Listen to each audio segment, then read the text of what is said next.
Ya, ini ya, terkait kasus Gus Miftah ya. Pertama, kalau kita mau pakai pendekatan husnudzon. Nah, kalau saya sih mencoba untuk menggunakan pendekatan yang husnudzon ya. Karena Gus Miftah itu sering bercanda sesama kawan.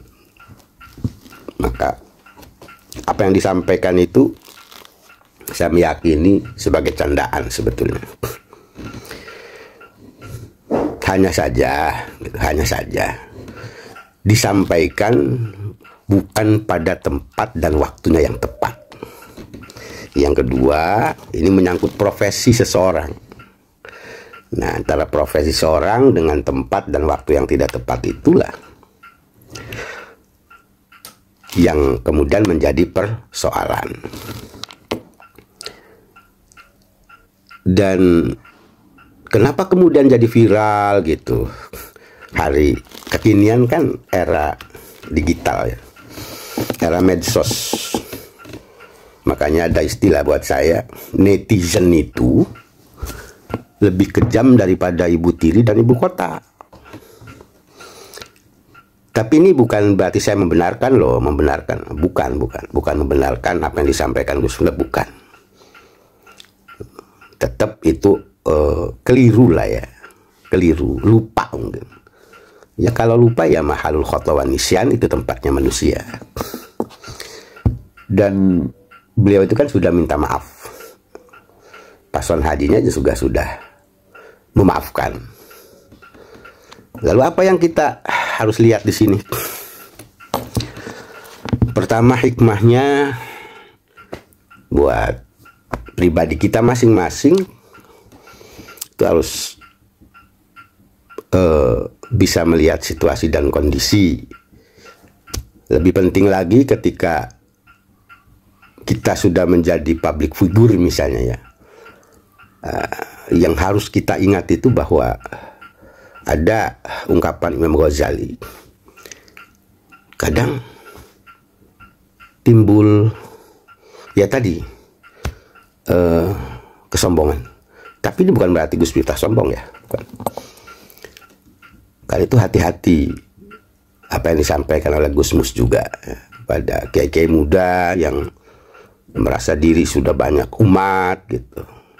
Karena godaannya luar biasa. Kadang kita lupa kalau Imam Ghazali menyatakan hati-hati. Salah satu sifat kesombongan itu juga antara lain lahir dari karena kita merasa banyak pendukung.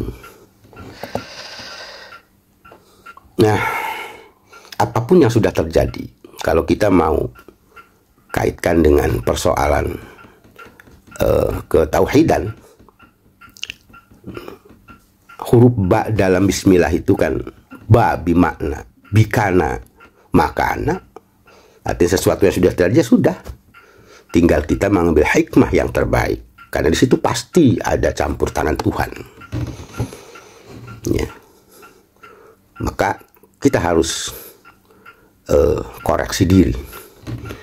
Ba yang kedua bimakna biyakunu ma yakunu, karena kita tidak tahu tentang hari esok seperti apa tentang kita ini.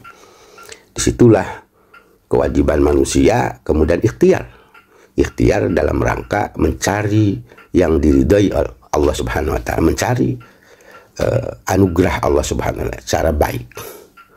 Tetapi apa yang akan terjadi kan kita tidak tahu. Maka hari ini yang masih terus mempersoalkan hal yang semacam itu juga hati-hati terhadap diri kita. Karena kalau kita terlalu banyak menghujat orang, biasanya itu konsekuensinya akan berbalik kepada kita. Karena di situ ada rasa kita juga paling benar.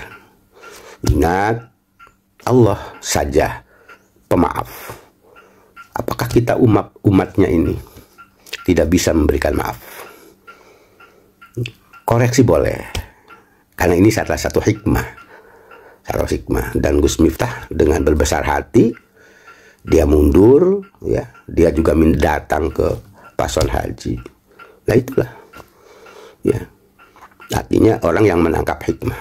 Semoga Gus Miftah diberikan kesabaran ya, kalau memang sudah begitu ada permintaan maaf dan memaafkan, ya mestinya ya disudahi. Dan ini kan sudah menggelinding di medsos, itu sudah cukup lah, sudah cukup. Begitu pandangan saya. Terima kasih.